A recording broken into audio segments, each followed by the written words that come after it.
ఇలా అయితే అంతా క్లీన్ చేసేసుకొని కౌంటర్ టాప్ అంతా క్లీన్ చేసేసుకున్నాను నైటేను. తర్వాత మనకి ఇక్కడ గజిబిజి లేకోకుండా నీట్గా అరేంజ్ చేసుకొని ఇలా దీపం అయితే పెట్టేసుకున్న తర్వాత మనం నెక్స్ట్ మార్నింగ్ ఇంకా మా పిల్లల క్యారేజ్ బాక్సులకి రైసు, ఇక్కడ వచ్చేసి పాయసం అనమాట, పెసరబెల్ల పాయసము. ఇది వచ్చేసి కొంచెం శనగవిత్తనాలతో కొంచెం రసం చేస్తారు కదా, ఆ శనగవిత్తనాల రసం అనమాట ప్రిపేర్ చేస్తున్నాను.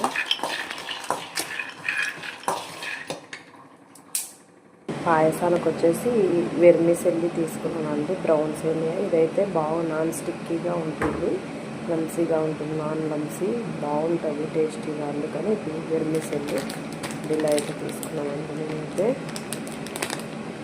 సేమియా బాగుంటుంది, ఇది ఎన్టీఆర్. ఇలా కొంచెం ఆయిల్ నెయ్యిలో వేయించేసుకొని పాయసంలో చేసుకొని సూపర్ టేస్ట్ ఉంటుందండి.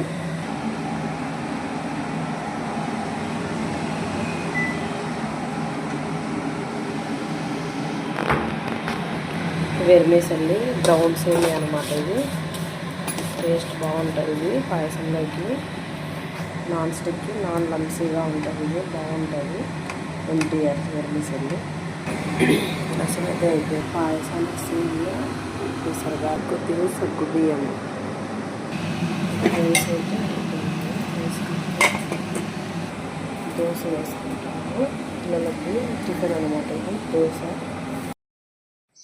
ఈరోజైతే సేమియా పాయసం అయితే చేసేసినాను. శివుడికి అయితే ఇలా చేసిన. నేను కరుంగల మాల కూడా శివుడి దగ్గర పెట్టేసిన పూజకి, ఏదైనా ఉన్నా కూడా పోతుందని చెప్పేసి. ఇంకా ఇలా అయితే పూజ అయితే అయిపోయింది. గులాబీ పూలు అయితే 3 దిగాయి, శివుడికి ఒకటి అమ్మవారికి ఒకటి పెట్టేసుకున్నాను. తర్వాత ఇక్కడ గుండె మల్లెలు ఎంత బాగున్నాయి చూడండి, 3 రెక్కలు, అవి 3 వరుసలు వచ్చినాయి, బాగున్నాయి. ఈరోజైతే ఇలా అయిపోయింది పూజ.